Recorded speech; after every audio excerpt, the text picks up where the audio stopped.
What? You all thinking that putting 4x scope on SMG is a noob idea?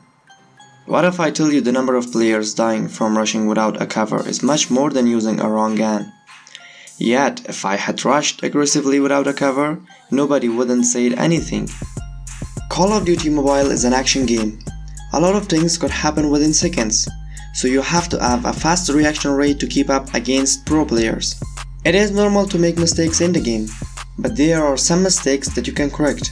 And in this video we are going to cover common mistakes that you might be making inside Call of Duty Mobile. The first mistake that I have seen many players make is to choose the wrong gun for the wrong playstyle. You have to consider that every gun in COD Mobile has different functions and are used in different places.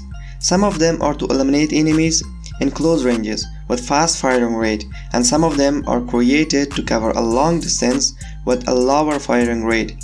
So you have to make sure you choose the right gun for your playstyle. If you are an aggressive player and you like rushing, you can choose from SMGs and ARs, which are designed to eliminate enemies within close to medium ranges. These guns have a higher firing rate, meaning they can shoot more bullets comparing to others.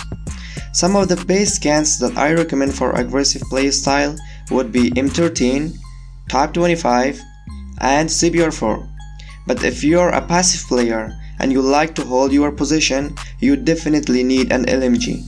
LMGs are designed to eliminate enemies in long ranges. These guns contains a larger number of bullets, and their firing rate are not as fast as ARs and SMGs.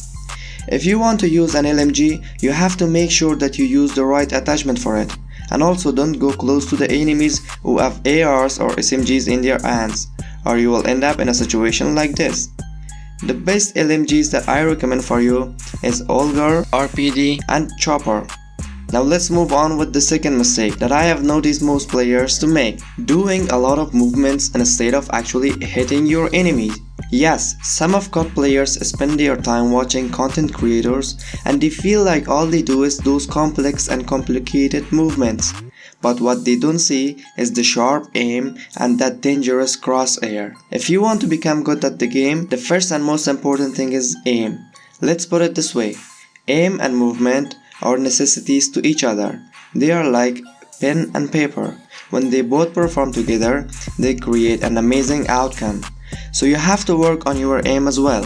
When you face pro players, they don't care whatever type of movement that you do.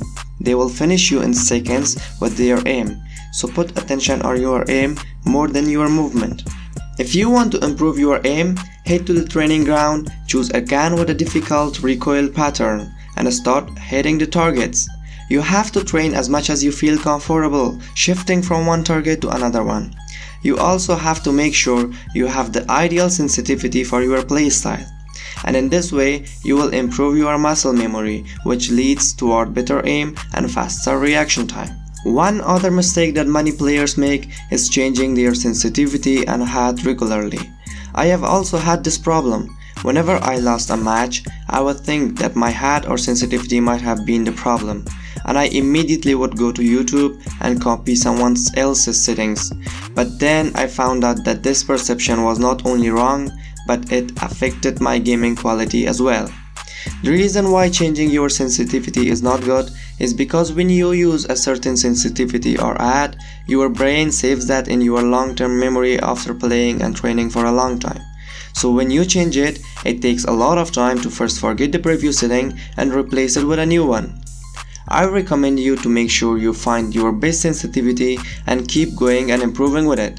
Don't copy other sensitivities. Most of the time it doesn't work for you, or even if their devices are different, it would make big changes. The final mistake that we are going to be talking about for today is not having a game plan.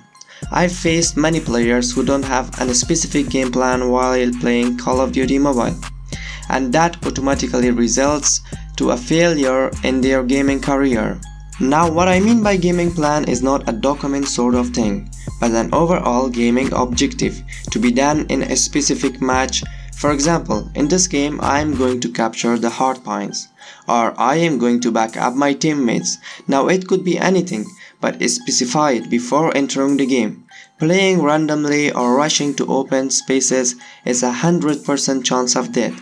So you organize a game plan, use from your logic and play according to your plan, and you will never lose. Well, of course, there is a lot more to learn, but for now it is enough. Don't forget to smash the subscribe button and like the video. Comment your opinions down below and take care until we meet in the next tutorial.